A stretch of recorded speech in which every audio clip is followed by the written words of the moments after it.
আশুরা উপলক্ষে কি কি আমল করব। আশুরা উপলক্ষে সর্বপ্রথম এবং প্রধান আমল হলো রোজা রাখা।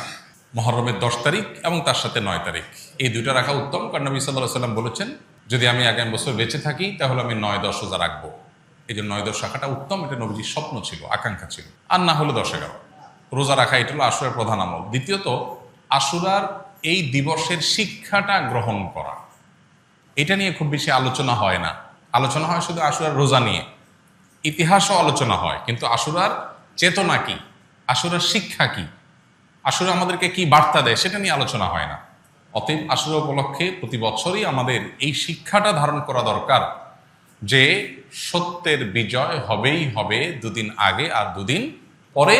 আর অসত্য এবং বাতিল লাঞ্ছিত, অপমানিত, পরাজিত, নিমজ্জিত হবেই হবে, সেটাও 2 দিন আগে বা পরে। ফেরাউন শক্তিশালী ছিল, ফেরাউন ক্ষমতাবান ছিল, জালিম ছিল, তাই বলে তার পক্ষাবলম্বন সত্যের অনুসন্ধানে মানুষরা করেনি। মুসা আলাইহিস সালাম দুর্বল ছিলেন, তার অনুসারী বনী ইসরাঈলও দুর্বল ছিলেন, তারা শোষিত ছিলেন, আর ফেরাউন শোষণকারী ছিল। এই দুইয়ের মধ্যে আল্লাহ তাআলা চূড়ান্ত হাসি, শেষ হাসি, চূড়ান্ত বিজয় এটা দান করেছেন কাকে?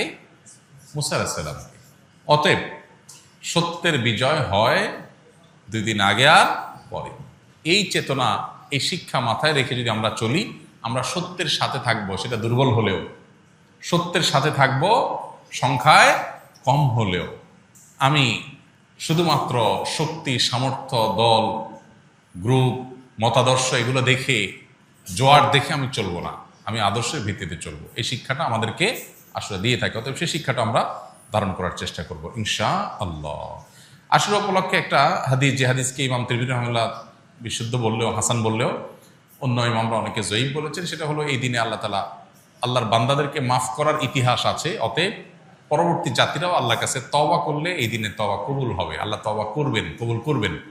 তো সেই হাদিসের উপর ভিত্তি করে কেউ আল্লাহর কাছে এই দিন ইস্তেগফার এবং তওবাও করতে পারে, যেহেতু নফল আমল, এটা চাইলে কেউ করতে পারেন।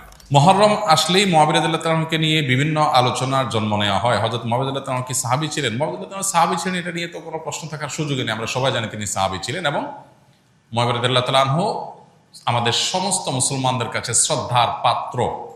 সাহাবীদের সমালোচনা করতে নবী সাল্লাল্লাহু আলাইহি ওয়াসাল্লাম পরিষ্কারভাবে নিষেধ করেছেন।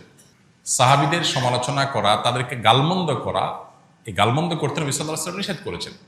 মুআবিয়া রাদিয়াল্লাহু তাআলা আনহু সহ সাহাবা ইকরাম সম্পর্কে আমাদের ধারণা হলো, মানুষ হিসেবে তারা কেউ ভুলের ঊর্ধ্বে নন, তাদের কোনো ব্যক্তিগত ভুল থাকতে পারে, কিন্তু প্রথম কথা হলো সাহাবীদের ব্যাপারে কোরআন ও সুন্নাহ যে সমস্ত মর্যাদার কথা বলেছে,